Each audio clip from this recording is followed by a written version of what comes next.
we can say is bonne chance, mais bon courage. Merci. Did you listen to the Hot Breakfast this morning?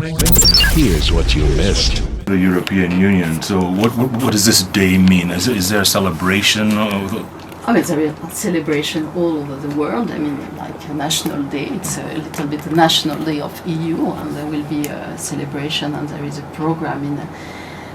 It's not only a function with a cup of champagne, French champagne, because we are in the presidency, but it's also having the young on board, and there is some focus on green economy, which is a key area where EU would like to push, and especially in Kenya, where there are a lot of prospects on this, and including for young people to find jobs.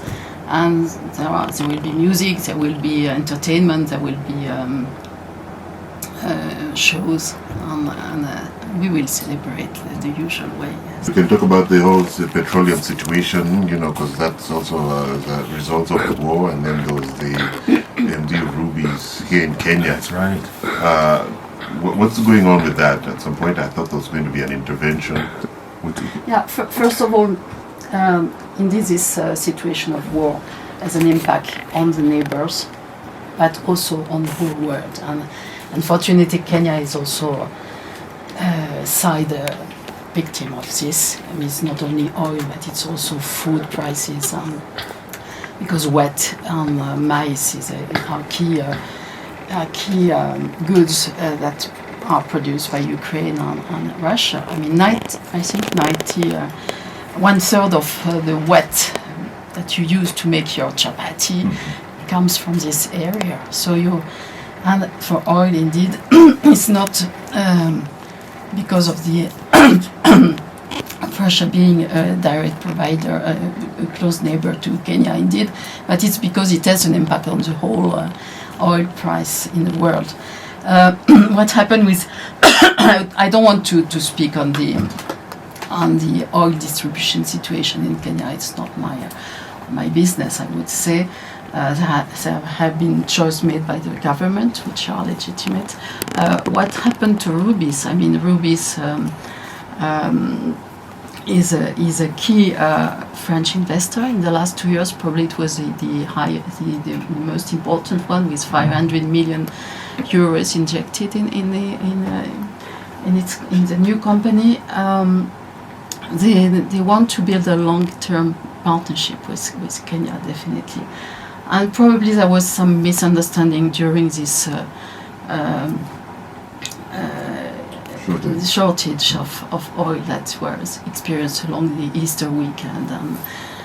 And the boss of RUBIS had to go back to France. We now are happy that there has been an audit of all the companies by the Kenyan authorities to see to what extent they did well or not on certain criteria. One of them being the providing enough oil for the market to be able to be fluid. And the results that come out of this audit for RUBIS are quite good, I would say. It shows that they've done their utmost to serve the Kenyan market substantially. Yeah.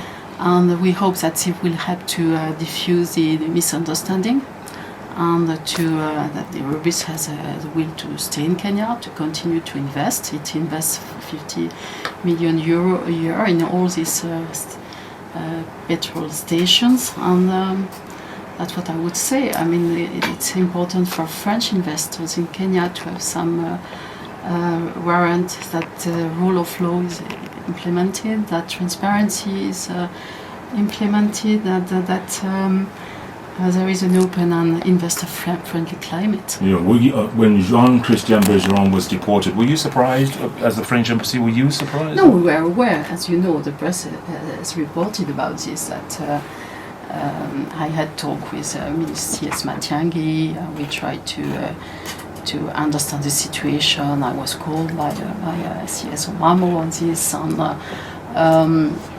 obviously there had to be some investigation done to better understand, and I hope that this will help to diffuse the situation. Absolutely. Madam Ambassador, all we can say is bonne chance, mais bon courage. Merci. Oh, you suddenly remembered some French, I think your French has improved throughout the interview. Congratulations. And happy Europe Day. Thank you for welcoming me. Merci beaucoup. And merci à tous les Kenyans de m'avoir si bien reçu. Thank you to all Kenyans to have welcomed me so well in your beautiful country.